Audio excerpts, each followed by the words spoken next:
హైదరాబాద్లో real estate investment చేయాలా వద్దా? హైదరాబాద్ మార్కెట్ చాలా పొటెన్షియల్ గ్రోత్తో ఉందండి. సో ఇన్వెస్ట్మెంట్ పెట్టాలి అనుకున్న వాళ్ళకు కూడా ఇదే సరైన సమయం. ఎందుకు అంటే హైదరాబాద్ రియల్ ఎస్టేట్లో మీకు మెయిన్ అడ్వాంటేజ్, ఎవరైనా వచ్చి హైదరాబాద్లో బతుకుతున్నారు, ఎంప్లాయ్మెంట్ క్రియేట్ అవుతుంది, ఇక్కడ మీకు రిసోర్సెస్ ఉన్నాయి అంటే మెయిన్ రీజన్ హైదరాబాద్లో రియల్ ఎస్టేట్లో ఇన్వెస్ట్మెంట్ పెట్టాలి అనుకున్న ప్రతి ఒక్కరికి కూడా this is the right time to invest in Hyderabad. ఎందుకు అంటే బయ్యర్స్ మార్కెట్ నడుస్తుంది. ఇప్పుడు ప్రస్తుతం హైదరాబాద్లో బయ్యర్స్ మార్కెట్ నడుస్తుంది. సో ఈ టైంలో ఏంటంటే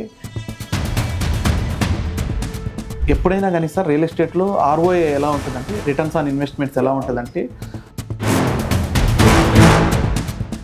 ఆంధ్రప్రదేశ్లో గవర్నమెంట్ మారిన తర్వాత అటువైపు ఎక్కువ అవకాశాలు ఉన్నాయి అని ఇక్కడ హైదరాబాద్లో ఇన్వెస్ట్ చేయడానికి ఆంధ్ర రీజన్ నుంచి వచ్చిన ఇన్వెస్టర్స్ కొంచెం ఆలోచిస్తున్నారు.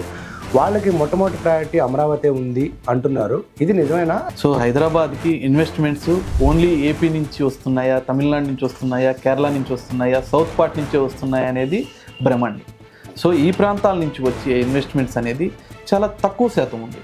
సో మీరు ఇక్కడ తీసుకున్నట్లయితే హైదరాబాద్కి బెంగళూరు హైవే నుంచి సాగర్ హైవేకి మధ్యలో ఉన్న ల్యాండ్ బ్యాంక్లోనే మీకు ఎక్కువ రెసిడెన్షియల్ జోన్ ఉంది. అట్ ద ప్రియారిటీ మీకు Maheshwaram is the most important trend setter అండి. మీకు ఓపెన్గా చెప్పాలంటే ట్రెండ్ సెట్టర్ పాయింట్ మీకు అది. మహేశ్వరం ఎందుకు ట్రెండ్ సెట్టర్ అంటున్నారంటే, నమస్తే తరుణ్ గారు. నమస్తే అండి. రియల్ ఎస్టేట్లో కొన్ని సంవత్సరాలుగా ఉన్నారు, కొన్ని వందల మంది కస్టమర్కి హెల్ప్ చేశారు. అంటే ఏదైనా ఒక ప్రాపర్టీ కొనాలి, నమ్మకంగా అన్ని డాక్యుమెంట్స్ ఉన్నది, ఖచ్చితంగా గ్రోత్ వస్తుంది, ఎప్రిషియేషన్ బాగా వస్తుంది అంటే నాకు ముందు గుర్తొచ్చే పేరు తరుణ్ గారు. సో ఇప్పుడున్న మార్కెట్లో చాలామందికి రకరకాల డౌట్స్ ఉన్నాయి, అసలు కొనాలా కొనకూడదని. దానికోసం మీ నుంచి కొంత సమాచారం కోసమే ఈ ఇంటర్వ్యూ. అసలు ప్రజెంట్ మార్కెట్ ఎలా ఉందంటారు? సో చాలామందికి ఉన్నటువంటి మేజర్ క్వశ్చన్ అదేనండి. హైదరాబాద్లో రియల్ ఎస్టేట్ ఇన్వెస్ట్మెంట్ చేయాలా వద్దా అనే చాలా వరకు ఆలోచిస్తున్నారు. ప్రస్తుతం ఉన్న సిచ్యువేషన్లో హైదరాబాద్ మార్కెట్ చాలా పొటెన్షియల్ గ్రోత్తో ఉందండి.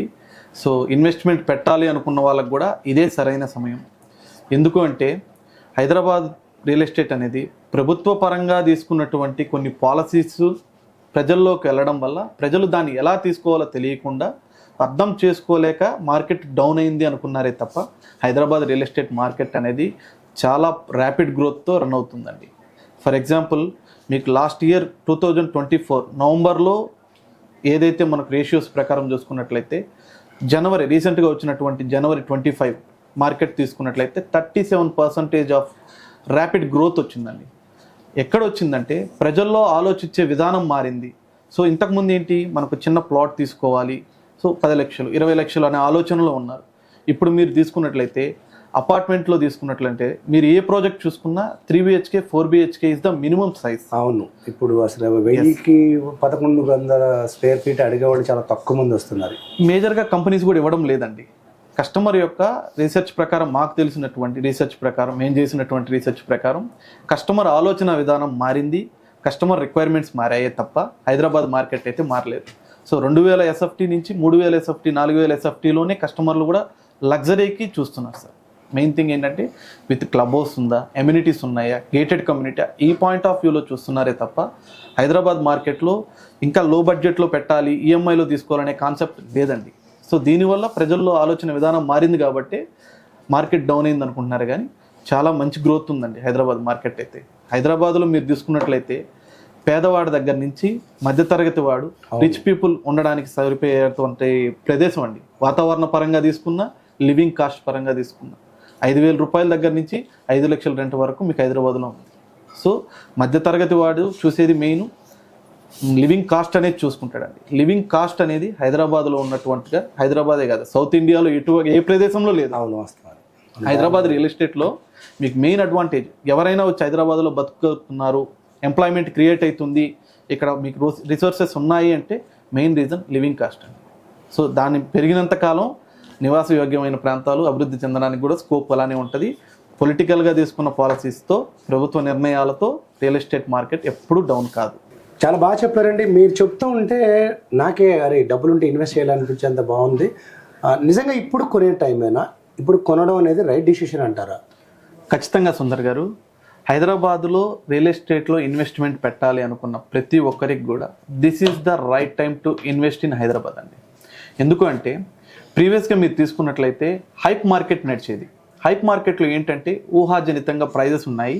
సో సామాన్య ఇన్వెస్టర్కి ఇన్వెస్ట్మెంట్ చేయాలి అనుకున్నప్పుడు ఆ బడ్జెట్ క్యాలిక్యులేషన్లో చూసుకున్నట్లయితే హైప్లో ఉన్నింది. అంటే అది కేవలం ఊహాజనితంగా నడిచేది. సో 10,000, 20,000, 30,000, 40,000 ఇలా వెళ్ళాయి. ఇప్పుడు నడుస్తుంది real market. This is the standard markets. So ఈ మార్కెట్లో కనుక ఇన్వెస్ట్మెంట్ చేయాలి అనుకున్న వాళ్ళకి కాంపిటీషన్ తక్కువ ఉంటుంది, డిమాండ్ తక్కువ ఉంది. సప్లై ఎక్కువ ఉన్నప్పుడు, డిమాండ్ తక్కువ అయినప్పుడు ఆటోమేటిక్గా ఏ కంపెనీ అయినా కూడా సేల్ కోసం, క్లోజ్ చేసుకోవడం కోసం కంపల్సరీ మీకు స్టాండర్డ్ రేట్స్లోనే క్లోజ్ అవుతుంది. అంటే కస్టమర్కి బెనిఫిట్ ఎక్కువ అవుతుంది. ఇప్పుడు 200% అవుతుంది, 100 కాదండి, 200% అవుతుంది. ఎందుకంటే బయ్యర్స్ మార్కెట్ నడుస్తుంది. ఇప్పుడు ప్రస్తుతం హైదరాబాద్లో బయ్యర్స్ మార్కెట్ నడుస్తుంది. సో ఈ టైంలో ఏంటంటే డిమాండ్ తక్కువ ఉంటుంది, సప్లై ఎక్కువ ఉంటుంది. సో డిమాండ్ బేస్ చేసుకొని కంపెనీ కూడా మూవ్ ఆన్ అవుతుంది. ఈ టైంలో ఇన్వెస్ట్మెంట్ చేయాలి as a investor point of వ్యూలో ఆలోచించినట్లయితే కస్టమర్కి బెనిఫిట్ ఎక్కువ ఉంటాయి. సో ఈ బెనిఫిట్స్ని యూటిలైజ్ చేసుకోగలిగితే యాజ్ ఏ ఇన్వెస్టర్గా మీరు సక్సెస్ అయినట్టు. సో త్వరలోనే మనకు హైప్ రావడానికి చాలా ఎక్కువ ఉందంటారు. మనకు ఉంటుంది లో మార్కెట్లో కొంటున్నాం కాబట్టి హై ప్రైజెస్ వెళ్ళడానికి చాలా తక్కువ టైం పడుతుంది. ఎప్పుడైనా కానీ సార్ రియల్ ఎస్టేట్లో ROI ఎలా ఉంటుందంటే, రిటర్న్స్ ఆన్ ఇన్వెస్ట్మెంట్స్ ఎలా ఉంటుందంటే, లో మార్కెట్లో ఉన్నప్పుడు కొంటేనే మీకు రిటర్న్స్ ఆన్ ఇన్వెస్ట్మెంట్స్ అనేది కూడా స్పీడ్గా హైక్ వస్తుంది. ఏదైనా అంతే కదా. హైప్ మార్కెట్లో కొన్నారనుకోండి, స్టాండర్డ్ మీకు ఆ హైప్ మార్కెట్ నుంచి బయటపడి మళ్ళీ మీకు దాని మీద బెనిఫిట్స్ రావాలి అంటే it will take some more time. అవును, కంపల్సరీ మీరు గెటిన్ అవుతారు. కాకపోతే రిటర్న్స్ అనేవి ఏవైతే ఉన్నాయో ఇన్వెస్ట్మెంట్ మీద కొంచెం ఎక్కువ సమయం పడుతుంది, కొద్దిగా ఎక్కువ సమయం పడుతుంది. ఈ టైంలో ఇన్వెస్ట్మెంట్ చేసుకోగలిగితే మళ్ళీ మీకు మార్కెట్ అనేది ఎప్పుడు ఇలానే ఉండదండి. 2014 నుంచి మీరు తీసుకున్నట్లయితే, స్టేట్ బైఫర్గేషన్ నుంచి తీసుకున్నట్లయితే డౌన్ అయింది, మళ్ళీ డ్రాస్టిక్ డౌన్ అయింది, మళ్ళీ ఒక్కసారిగా హైప్ అయింది. హైప్ అయిన మార్కెట్, సస్టైన్ మార్కెట్ మీకు ఆల్మోస్ట్ 10 years నడిచింది. దాని తర్వాత మళ్ళీ ఇప్పుడు కొద్దిగా స్లో అవుతున్నట్టు మీకు కనపడుతుంది కానీ స్లో అవ్వలేదు. సో ఈ టైం మళ్ళీ మీకు 10 years తర్వాత హైప్ అనేది తగ్గింది అంతే. 10 years తర్వాత వచ్చిన ఆపర్చునిటీ ఇది. మీకు ఈ ఆపర్చునిటీ కానీ మీరు యూటిలైజ్ చేసుకోగలిగితే you will be the successful investor అని నా ఉద్దేశం అండి. సో చెప్తాను, మా వాళ్ళకి కూడా చెప్తాను. ఇప్పుడు రైట్ టైం అని నేను కూడా ప్లాన్లో ఉన్నాను యాక్చువల్గా, మీ ఇన్ఫర్మేషన్ తీసుకోవడం కోసం. తరుణ్ గారు, ఇప్పుడు చాలామంది ఏంటంటే ఆంధ్రప్రదేశ్లో గవర్నమెంట్ మారిన తర్వాత అటువైపు ఎక్కువ అవకాశాలు ఉన్నాయి అని ఇక్కడ హైదరాబాద్లో ఇన్వెస్ట్ చేయడానికి ఆంధ్ర రీజన్ నుంచి వచ్చిన ఇన్వెస్టర్స్ కొంచెం ఆలోచిస్తున్నారు. వాళ్ళకి మొట్టమొదటి ప్రయారిటీ అమరావతి ఉంది అంటున్నారు. ఇది నిజమేనా? దాని ఎఫెక్ట్ ఏమన్నా మన హైదరాబాద్ మార్కెట్ మీద ఉందంటారా? ఫస్ట్ ఆఫ్ ఆల్ సుందర్ గారు, హైదరాబాద్ మార్కెట్ అనేది, హైదరాబాద్ అనేది 500 సంవత్సరాల చరిత్ర కలిగినటువంటి ప్రాంతం అండి. అవును. సో హైదరాబాద్కి ఇన్వెస్ట్మెంట్స్ ఓన్లీ ఏపీ నుంచి వస్తున్నాయా, తమిళనాడు నుంచి వస్తున్నాయా, కేరళ నుంచి వస్తున్నాయా, సౌత్ పార్ట్ నుంచే వస్తున్నాయా అనేది భ్రమండి. సో ఈ ప్రాంతాల నుంచి వచ్చే ఇన్వెస్ట్మెంట్స్ అనేది చాలా తక్కువ శాతం ఉంది. సో మీరు ఇక్కడ తీసుకున్నట్లయితే హైదరాబాద్కి మీకు నార్త్ పార్ట్ నుంచి, పూణే నుంచి వస్తున్నారు, రాజస్థాన్ నుంచి వస్తున్నారు, ముంబై నుంచి వస్తున్నారు, మహారాష్ట్ర నుంచి వస్తున్నారు, గుజరాత్ జైన్స్ కూడా బల్క్ ల్యాండ్స్ ఎక్కువగా ఉంటారు. సో మనం ఏంటంటే మనం పెట్టే చిన్న investments 1 acre 2 acres. Gujarat Marwadis అయితే మీకు ఒక్కసారి వచ్చారు అంటే 100 ఎకరాలు, 50 ఎకరాలు, 100 ఎకరాలు ఈ లార్జ్ స్కేల్లో కొనడం ద్వారా హైదరాబాద్ మార్కెట్ అనేది నడుస్తుంది తప్ప ఒక ప్రాంతం వల్లనే హైదరాబాద్ డెవలప్ అవుతుంది, హైదరాబాద్లో ఇన్వెస్ట్మెంట్స్ వస్తున్నాయి అనేది భ్రమండి. సో ఈ ప్రాంతం నుంచి వచ్చే శాతం అనేది ఉంది, అది తగ్గింది అంతే తప్ప ఈ ప్రాంతం వల్లే హైదరాబాద్లో ఇన్వెస్ట్మెంట్స్ వస్తున్నాయనేది తప్పండి. మీకు ఆల్మోస్ట్ హైదరాబాద్కి 14 రాష్ట్రాల దగ్గర నుంచి ఇన్వెస్ట్మెంట్స్ వస్తున్నాయి. ఇండియా మొత్తం చూసుకున్నట్లయితే మన దేశంలో హైదరాబాద్కి 14 రాష్ట్రాల నుంచి ఇన్వెస్ట్మెంట్స్ వస్తున్నాయి. మీరు రీసెంట్గా తీసుకున్నట్లయితే దావోస్కి వెళ్ళినప్పుడు సీఎం రేవంత్ రెడ్డి గారు ఈసారి 43,000 కోట్ల ఇన్వెస్ట్మెంట్స్ వచ్చాయి హైదరాబాద్. అంటే ఎవ్రీ ఇయర్ మీకు హైదరాబాద్ గ్రోత్ అనేది, డెవలప్మెంట్ అనేది పెరుగుతుంది తప్ప తగ్గడం లేదండి. సో ఇన్వెస్ట్మెంట్ ఓన్లీ ఇప్పుడు 24 రంగాలు, 24 రంగాల్లో మీకు డెవలప్ అవుతుంది హైదరాబాద్. అందరూ అనుకోవడం ఏంటంటే హైదరాబాద్ అంటే ఐటీ, ఫార్మా అనుకుంటారు కానీ 24 రంగాల్లో డెవలప్ అవుతుంది. మ్యానుఫ్యాక్చరింగ్, ఎగ్జాక్ట్లీ, బ్యాంకింగ్ సెక్టార్స్ కానివ్వండి, ప్రతి దానిలో కూడా అగ్రగామిగానే హైదరాబాద్ నడుస్తుంది. ఎంప్లాయ్మెంట్ కూడా ప్రొవైడ్ చేస్తుంది. కాబట్టి ఎటువంటి వ్యక్తి అయినా హైదరాబాద్కి వచ్చిన తర్వాత తనకు కూలీగా దగ్గర నుంచి అప్ టు మీరు లార్జ్ స్కేల్ ఇన్వెస్ట్మెంట్స్ చేయాలి అనుకున్న పర్సన్ దాకా మీకు నివాసయోగ్యమైన ప్రాంతం, వాతావరణ అనుకూలతలు ఎక్కువ హైదరాబాద్లో. అవును, ఒక ప్లస్ పాయింట్ ఏంటంటే హైదరాబాద్కి ఈ వాతావరణం ఒక భయంకరమైన గిఫ్ట్ మనకి. యాక్చువల్గా మనం ఎవరో ఊహించలేదు. మన ఆంధ్ర రీజియన్లో చూస్తే మన స్వెట్టింగ్ వచ్చేస్తుంది. ఎగ్జాక్ట్లీ. ఎక్కువ మంది ఇష్టపడనుకోవడం కారణం అది. మనకి ఇక్కడ యూఎస్ నుంచి కానీ ఎవరైనా వచ్చినప్పుడు కంఫర్టబిలిటీ ఉంటుంది. సో ఇవి దీనివల్ల మనకి ఇక్కడే కరెక్ట్ అంటారు మీరు. హైదరాబాదు మీకు వాతావరణ అనుకూలతలు అనేది చాలా బాగుంటాయండి. మీకు రైనీ సీజన్లో రైన్స్ ఉంటాయి, వర్షాకాలంలో మీకు వర్షాలు ఉంటాయి, ఎండాకాలంలో ఎండలు ఉంటాయి. కానీ హ్యూమిడిటీ లెవెల్స్ అనేది చాలా తక్కువ ఇన్ హైదరాబాద్. మీకు మిగిలిన ఏ ప్రాంతం తీసుకున్నా కూడా, మీరు అపార్ట్ ఫ్రమ్ హైదరాబాద్ ఏ ప్రాంతం తీసుకున్నా అభివృద్ధి చెందకపోవడానికి ఒక సైడే డెవలప్ అవుతుంది. అవును. సో మీరు ఎగ్జాంపుల్ తమిళనాడు తీసుకోండి. తమిళనాడులో మీకు ఇన్ఫ్రాస్ట్రక్చర్ డెవలప్ చేయాలన్నా, ఎంప్లాయ్మెంట్ డెవలప్ చేయాలన్నా 4 sides ఆఫ్ హైదరాబాద్ కవర్ చేయలేరు. So 4 sides of Ola land bank ఏదైతే ఉందో కవర్ చేయరు. ఎందుకంటే ఒక సైడ్ సముద్రం ఉంటుంది, ఒక సైడ్ మాత్రమే డెవలప్మెంట్ చేసుకోగలుగుతారు. సో నివాస యోగ్యమైనా కూడా ఎంప్లాయ్మెంట్ పరంగా కానీ ఇన్ఫ్రాస్ట్రక్చర్ డెవలప్మెంట్ చేయాలన్నప్పుడు ఒక ప్రాంతానికే పరిమితం అయిపోతుంది. హైదరాబాద్ అలా కాదు సార్, మీకు 4 వైపులా డెవలప్ అవుతుంది. మీకు ఇటు వరంగల్ హైవే తీసుకున్నా, ఇటు చేవెళ్ళ తీసుకున్నా, ఇటు బాంబే హైవే తీసుకున్నా, మీకు సౌత్ పార్ట్లో ఉన్నటువంటి మహేశ్వరం కానివ్వండి, శ్రీశైలం హైవే కానివ్వండి, బెంగళూరు హైవే తీసుకున్నా కూడా 4 వైపులా మీకు నివాసయోగ్యమైన ప్రాంతాలు ఉన్నాయి. అలాగే పరిశ్రమలకు సంబంధించినటువంటి డెవలప్మెంట్కి సంబంధించినటువంటి ప్రాంతాలు ఉన్నాయి. సో దీన్ని బేస్ చేసుకొని Hyderabad second capital of India అన్నారే కానీ ఏదో ఒక ప్రాంతం నుంచి వచ్చి ఇన్వెస్ట్మెంట్స్ పెడితేనే ఇది డెవలప్ అవుతుంది అనేది భ్రమండి. చాలా క్లారిటీ ఇచ్చారని. అంటే నాకు కూడా డౌట్ ఉంది, నిజంగా అక్కడికి వెళ్ళిపోతారేమో, ఇక్కడ డౌన్ అవుతుందేమో. సో మనకు మీరు చెప్పిన దాని ప్రకారం అక్కడ చాలా తక్కువ, కంట్రీ మొత్తం వస్తున్నారు కాబట్టి డిమాండ్ ఎప్పుడు ఇలానే ఉంటుందంటారు. రియల్గా మీకు చెప్పాలంటే అమరావతి డెవలప్ అయితే ఎక్కువ సంతోషపడాల్సింది మనమేనండి. అవును. ఎందుకంటే హైదరాబాద్ 4 వైపులా డెవలప్ అయ్యి ఆల్రెడీ ఇన్ఫ్రాస్ట్రక్చర్ డెవలప్ అయ్యి కంపెనీస్ ఉన్నాయి, ఎంప్లాయ్మెంట్ ఉంది, ప్రతి ఒక్కరు వచ్చి ఉండడానికి సరిపడా న్యాచురల్ రిసోర్సెస్ అవైలబిలిటీ మనకు హైదరాబాద్లో పుష్కలంగా ఉంది. సో మన పక్క రాష్ట్రం అయిన అమరావతి డెవలప్ అయితే మనం కూడా చాలా హ్యాపీ ఫీల్ అవ్వాలి. ఎందుకంటే ఇక్కడున్న కంపెనీస్తో టైఅప్ అయితేనే ఈ వాణిజ్య రంగం కూడా అభివృద్ధి చెందుతుంది. సో దాన్ని బేస్ చేసుకుని ఆ స్టేట్ డెవలప్ అయితే కూడా మనకు చాలా హ్యాపీ. కాకపోతే ఉన్న స్టాటిస్టిక్స్ ప్రకారం Hyderabad market is the very good, అంటే ఆల్రెడీ ప్రూవ్డ్ సెక్టర్ కదా ఇక్కడ. ఇప్పుడు పునాదులు వేస్తుంది, అది ఆల్రెడీ ప్రూవ్ చేసుకున్న సెక్టర్. ఎగ్జాక్ట్లీ. ఓకే అండి తరుణ్ గారు, చాలా రియల్ ఎస్టేట్ గురించి ఒక స్పష్టమైన అభిప్రాయం వచ్చేలాగా చెప్పారు. మనకు చాలా కంపెనీస్ ఉన్నాయి. మన ఈ అక్షిత ప్రాజెక్ట్స్ గురించి అంటే నాకు తెలిసినంత వరకు ఏంటంటే ఏదైతే కస్టమర్ చెప్తారో అది చేస్తారని, అంటే మా ఇక్కడికి వచ్చిన కస్టమర్స్ కానీ ఏదైనా అసలు ఏంటి నాకు పూర్తి అవగాహన లేదు. ఈ అక్షిత ప్రాజెక్టులు ఎక్కడున్నాయి ఏంటి, ఇన్ని వేల మంది కంపెనీస్ మధ్యలో మన దగ్గర ఎందుకు కొనాలి, మనం ఇస్తున్న డెవలప్మెంట్స్ ఏంటి, కొంచెం వివరాలు చెప్తారా? యా అండి, ఫస్ట్ ఆఫ్ ఆల్ మన కంపెనీ స్టార్ట్ చేసింది 2018లో అండి. 2018లో మహేశ్వరం అనే ప్లేస్లో 37 ఎకరాల్లో ఒక ప్రాజెక్ట్ స్టార్ట్ చేసామండి. సో దాని తర్వాత ఈ 6 yearsలో ఇప్పటి వరకు మనం 440 ఎకరాల్లో 6,000 మంది కస్టమర్స్ 20+ ప్రాజెక్ట్స్ ఇచ్చాము. ప్లాటింగ్ 15 ప్రాజెక్ట్స్ చేసాము, అలాగే అపార్ట్మెంట్స్ సంబంధించిన 5 ప్రాజెక్ట్స్ చేసాము, విల్లాకి సంబంధించిన ఒక ప్రాజెక్టు స్టార్ట్ చేయబోతున్నాం. సో 20+ ప్రాజెక్ట్స్ అనేది మనం లాస్ట్ 6 yearsలో చేసామండి. ఓ గ్రేట్. యా. సో అక్షితాలోనే ఎందుకు కొనాలి మీరు అడిగారు ఇందాక. సో అక్షిత ఎన్ని కంపెనీస్ ఉన్నాయి, అక్షితాలోనే ఎందుకు అంటున్నారు కదా. సో మేమేంటంటే అండి, కంపెనీ స్టార్ట్ చేసినప్పుడు పెట్టుకున్న సిద్ధాంతం ఒకటేనండి. ఏదైతే మనం కస్టమర్కి కమిట్మెంట్ ఇస్తున్నామో, ఏదైతే కస్టమర్ మన వాళ్ళ దగ్గరకు వచ్చి నమ్మి కొంటున్నాడో, ఈ పాయింట్ని మనం ఎప్పుడూ పోగొట్టుకోవాలి. సో ఆ నమ్మకం మీదనే రియల్ ఎస్టేట్ అనేది నడుస్తుంది. సో కస్టమర్ పాయింట్ ఆఫ్ వ్యూలో కూడా మేము ఆలోచించి మేము కస్టమర్కి ప్రామిస్ చేసేది ఏంటంటే, ఏదైతే మేము చేయగలుగుతామో అదే చెప్తున్నాం అండి కస్టమర్కి, అదే చేసి కస్టమర్కి చూపెడుతున్నాం. సో మీరు ఏదైతే చేయగలరు అదే చెప్తారు, ఏదైతే చెప్పారో అది ఖచ్చితంగా చేస్తారు. ఖచ్చితంగా అండి.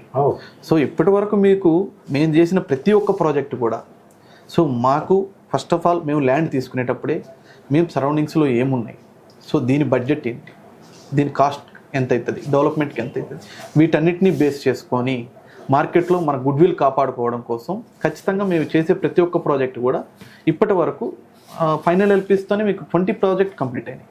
20 ప్రాజెక్ట్స్కి హెచ్ఎండిఏ ఫైనల్ ఎల్పీ అంటే విత్ డెవలప్మెంట్స్. సో ఎక్కడా కానీ 6,000 మంది కస్టమర్స్లో ఇప్పటి వరకు తీసుకున్న ప్రతి ఒక్కరు రిటర్న్స్ కూడా అలానే ఉంటుంది. 50 to 60% ఎవ్రీ ఇయర్ గ్రోత్ అనేది కూడా ఉంటుంది మీకు. ఇన్వెస్ట్మెంట్స్కి రిటర్న్స్ కూడా 50 to 60% అనేది apart from the market situations and conditions.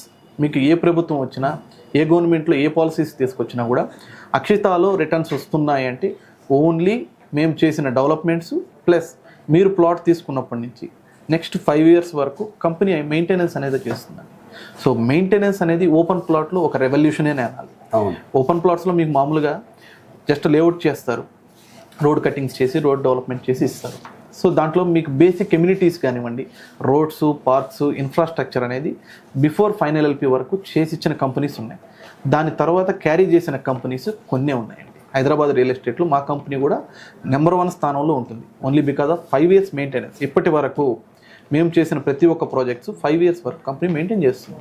So దీనివల్ల ఏమవుతుంది అంటే కస్టమర్ పాయింట్ ఆఫ్ వ్యూలో మీరు ఇప్పుడు వచ్చి ప్లాట్ తీసుకోవాలి, మీరు మా దగ్గర ఆల్రెడీ ఇన్వెస్ట్మెంట్ చేశారు. సో మీరు వచ్చి చూసిన తర్వాత ఇంకో 10 మందికి రెఫరెన్స్ ఇస్తున్నారు. మీ ఫ్యామిలీస్లో మీ బ్రదర్కి కానివ్వండి, మీ సిస్టర్కి కానివ్వండి, ఎవరైతే ఉన్నారో. సో నేను ఒకసారి కస్టమర్ సాటిస్ఫై అయితే వాడు తెలుసుకున్న ఖచ్చితంగా అక్షిత కంపెనీలో కస్టమర్ ఇన్వెస్ట్మెంట్ పెడుతున్నాడు అంటే మా డెవలప్మెంట్స్ అది గుండెలు మీరు చేసుకుని చెప్పగలుగుతారు. బాగుందండి. మరి ఇన్ని చేస్తున్నారు కదా, అప్కమింగ్ ప్రాజెక్ట్స్ ఏంటి? ఇప్పుడు మీరు ఆల్రెడీ 20 ప్రాజెక్ట్స్ అయిపోయినాయని చెప్తున్నారు. కమింగ్ రాబోయే ప్రాజెక్టుల గురించి ఏమైనా చెప్పగలుగుతారా? So coming next 5 yearsలో 10 million square feet హౌసింగ్కి మనం ప్రొవైడ్ చేస్తున్నామండి. అపార్ట్ ఫ్రమ్ ప్లాటింగ్ 10 million అంటే 1 కోటి SFT వరకు మనం స్క్వేర్ ఫీట్ వరకు మనం ప్రొవైడ్ చేస్తున్నాం నెక్స్ట్ 5 yearsలో. ఏ ఏరియాలో ఉన్నాయి? సో మీకు విల్లాస్ పరంగా తీసుకున్నట్లయితే షామీర్పేట్ లియోనియా రిసార్ట్ దగ్గర ఇస్తున్నామండి. 31 acresలో మీకు 238 విల్లాస్ ప్రీమియం సెగ్మెంట్లోనే ఇస్తున్నాం. అల్ట్రా ప్రీమియం సెగ్మెంట్తో మీకు ఆల్మోస్ట్ మీకు ఓవరాల్ ఆనుకుని ఉంటుంది. సో దాంట్లో మీకు టోటల్గా 238 విల్లాస్ వస్తున్నాయండి. సో మినిమం సైజెస్ కూడా మీకు లావిష్గానే ఉంటాయి. 4500 is the minimum size. So అలాగే ఇస్నాపూర్లో ఇస్తున్నామండి. అరౌండ్ 30 acresలో 400 విల్లాస్ ఇస్తున్నాం.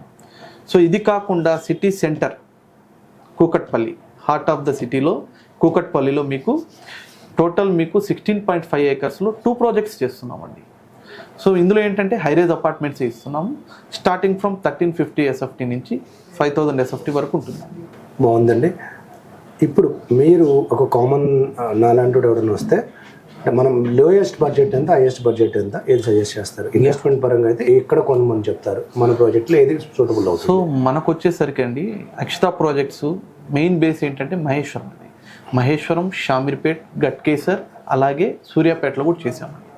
సో ఈ సూర్యాపేటలో మీకు ఆ సరౌండింగ్స్ కాకుండా సిటీ సరౌండింగ్స్లో చూసుకున్నట్లయితే షామీర్పేట ఉంది, గట్కేసర్ ఉంది, మహేశ్వరం ఉంది. యాజ్ పర్ కస్టమర్ రిక్వైర్మెంట్ మన దగ్గర చూసుకున్నట్లయితే లో బడ్జెట్ టు హై బడ్జెట్ ఉన్నాయండి. మహేశ్వరంలో ఇప్పటి వరకు 11 ప్రాజెక్ట్స్ ఉన్నాయండి మనవి. సో 11 ప్రాజెక్ట్స్ కూడా మీకు మహేశ్వరం చుట్టుపక్కలే ఉన్నాయి. అన్నీ కూడా HMDA అప్రూవ్డ్ విత్ రెరానే ఉన్నాయండి.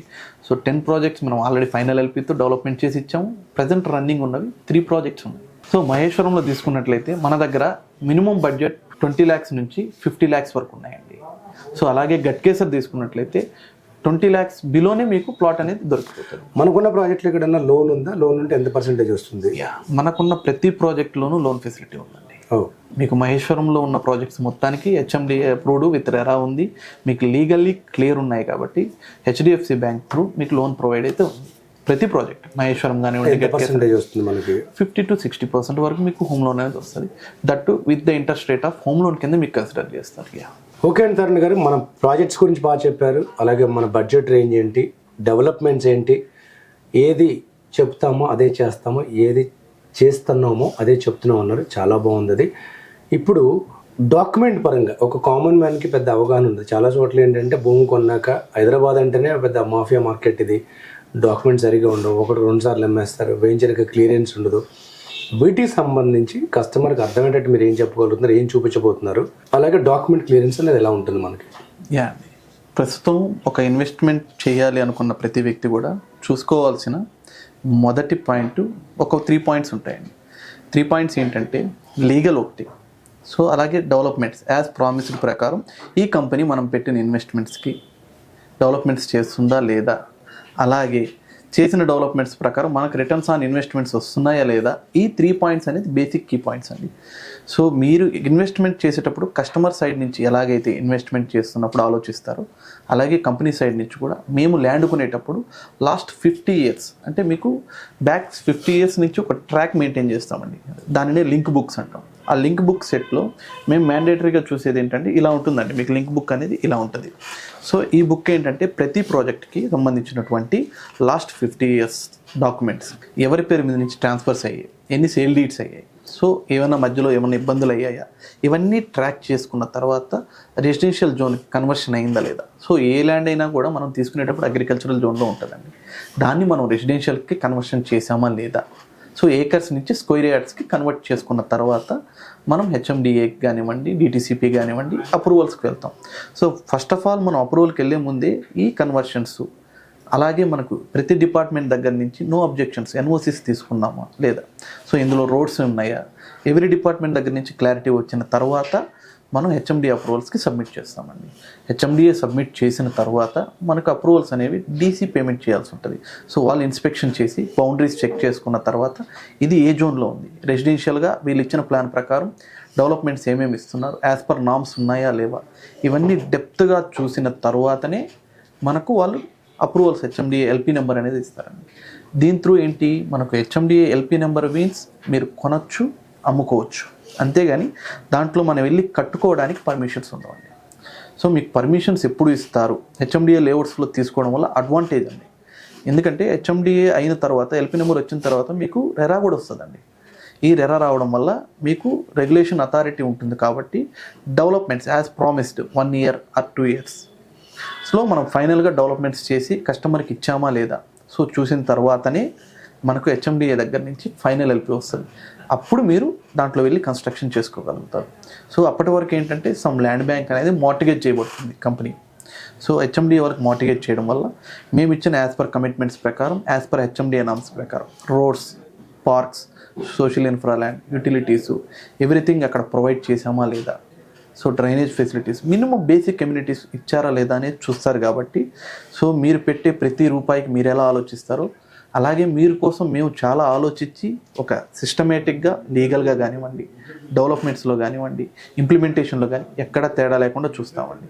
సో మేము ఇచ్చిన లీగల్ ఒపీనియన్ కాకుండా మీకు తెలిసిన వాళ్ళు ఎవరన్నా ఉంటే కూడా మీరు ఒకసారి చెక్ చేసుకోవాలనుకుంటే కనుక మీరు రండి, మొత్తం డాక్యుమెంటేషన్ చూసిన తర్వాతే ప్రొసీడ్ అవ్వండి.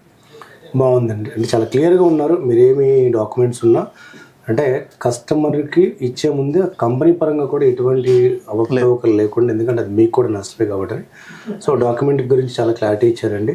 ఇంకా ఒకవేళ మాకు స్పెసిఫిక్గా పర్టికులర్ జోన్లో మీరు ఏదో జోన్స్ అని చెప్పారు, జోన్స్ గురించి అవగాహన లేకపోతే ఎట్లా? మెయిన్ ఏంటంటే అండి, ఇప్పుడు నాకు తెలిసినంత వరకు హైదరాబాద్లో మీరు ఫర్ ఎగ్జాంపుల్ శ్రీశైలం హైవే తీసుకున్నట్లయితే రెసిడెన్షియల్ జోన్ అనేది ఇప్పుడు హెచ్ఎండిఏ లిమిట్స్ ఎక్కడి వరకు ఉంది, ఇప్పుడు ప్రజెంట్ మనకు 2030 ప్లాన్ ఉందండి. 2031 ప్లాన్ ప్రకారమే హెచ్ఎండిఏ మాస్టర్ ప్లాన్ ప్రకారం నడుస్తుంది. సో మాస్టర్ ప్లాన్ దాటిన తర్వాత అదంతా కూడా ఏ జోన్లో ఉంది అనేది కస్టమర్స్కి తెలియదు ఫస్ట్ పాయింట్. సో హెచ్ఎండిఏ లిమిట్స్లో ఉన్న ల్యాండ్ బ్యాంక్ ఏదైతే ఉంటుందో దీంట్లో పర్టికులర్ రోడ్స్ కానివ్వండి, ఇన్ఫ్రాస్ట్రక్చర్ కానివ్వండి, రెసిడెన్షియల్ జోను అలాగే మీకు కన్జర్వేషన్ జోన్ ఎంత ఇవ్వాలి, గ్రీనరీ బెల్ట్ ఎలా ఉంటుంది, సో ఇవన్నీ దీంట్లో ఇంప్లిమెంట్ చేయడం వల్ల ఫ్యూచర్ ప్లాన్ మీకు ఇంప్లిమెంటేషన్ హెచ్ఎండిఏ లేఅవుట్స్లో అవుతుంది. సో మీరు దీంట్లో తీసుకోవడం వల్ల రేపు పొద్దున మీకు ఏ అదర్ లేఅవుట్స్లో తీసుకున్నా ప్రైస్ ఫ్యాక్టర్ తీసుకుంటే కూడా సార్, ఇప్పుడు మీరు మహేశ్వరంలో ఉన్న ప్రైజు మహేశ్వరం నుంచి కొద్దిగా లోపలికి వెళ్తే వేరే ప్రైస్ ఉంటుంది. సో ఇవన్నీ ఎలా బేసిస్ అయ్యింటాయి అంటే జోన్స్ అండి. First point zones. మీరు హెచ్ఎండిఏ లిమిట్స్లో అంటే మీకు R1, R2, R3, R4 అలాగే సెటిల్మెంట్స్ అని ఉంటాయండి. సెటిల్మెంట్స్ అంటే ఆల్రెడీ ఎగ్జిస్టింగ్ విలేజెస్ ఏదైతే ఉన్నాయో అవన్నీ కూడా సెటిల్మెంట్స్ కింద ఉంటాయి అనమాట. సెటిల్మెంట్ అయిన ల్యాండ్స్ కొన్ని ఉంటాయి. సో అది కాకుండా ఇప్పుడు మనకు హెచ్ఎండిఏ అప్రూవల్స్ ఇచ్చేది R1, R2, R3, R4 ఈ 4 జోన్స్లో మీరు ఇన్వెస్ట్మెంట్ పెట్టుకోవచ్చు హ్యాపీగా. దీంట్లో రెసిడెన్షియల్గా మీకు ఎటువంటి అబ్జెక్షన్స్ ఉండవు. ఓకే. సో ఇవన్నీ ఎలా డిజైన్ చేసి ఉంటారు అంటే నియర్ బై ఎంప్లాయ్మెంట్ ఎంతవరకు ఇస్తున్నారు, సో పర్సంటేజ్ బేస్ మీదే ఉంటుందండి. సో మీరు ఆల్ ఓవర్ హైదరాబాద్లో తీసుకున్నట్లయితే 4 sites ఆఫ్ హైదరాబాద్లో రెసిడెన్షియల్ జోన్స్ ఉన్నాయి. అలాగే ఎక్కువ శాతం మీకు సౌత్ పార్ట్లో ఉంది. బెంగళూరు హైవే నుంచి సాగర్ హైవే మధ్యలో ఉన్న ల్యాండ్ బ్యాంక్లోనే మీకు ఎక్కువ రెసిడెన్షియల్ జోన్ ఉంది. అట్ ద ప్రియారిటీ మీకు Maheshwaram is the most important trend setter అండి. మీకు ఓపెన్గా చెప్పాలంటే ట్రెండ్ సెట్టర్ పాయింట్ మీకు అది. మహేశ్వరం ఎందుకు ట్రెండ్ సెట్టర్ అంటున్నారంటే రీజనల్ రింగ్ రోడ్ నుంచి అవుటర్ రింగ్ రోడ్కి మధ్యలో అనుసంధానం చేసే డిస్ట్రిక్ట్ హైవేస్ ఏవైతే ఉన్నాయో 150 feet రోడ్స్ అన్నీ కూడా మహేశ్వరం మీదుగానే ఎక్కువ వెళ్తున్నాయి.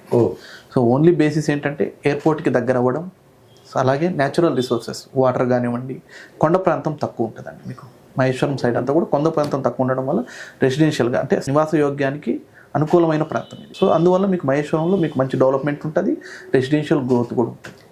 ఒక్క మాటలో అక్షితలో నమ్మకం రావాలంటే ఏం చెప్తారు? ఇన్ని రకాలుగా మా దగ్గర నుంచి లీగల్గా కానివ్వండి, డెవలప్మెంట్ పరంగా కానివ్వండి, కస్టమర్కి రిటర్న్స్ ఆన్ ఇన్వెస్ట్మెంట్ పరంగా కానివ్వండి జరుగుతూ ఉంది కాబట్టే మా అక్షితాలో ఇన్వెస్ట్మెంట్స్ పెట్టారు. అక్షిత అంటేనే సురక్షితం అని అర్థం అండి. బాగా చెప్పారండి. సో మీ మాటల్ని యువత ఇన్స్పిరేషన్గా తీసుకొని రియల్ ఎస్టేట్లోకి రావాలని, అలాగే మన దగ్గరకు వచ్చే కస్టమర్లు 100% సాటిస్ఫై తెల్లారనుకుంటున్నా. మరికొన్ని విషయాలతో మళ్ళీ కలుద్దామండి. థ్యాంక్ యూ అండి.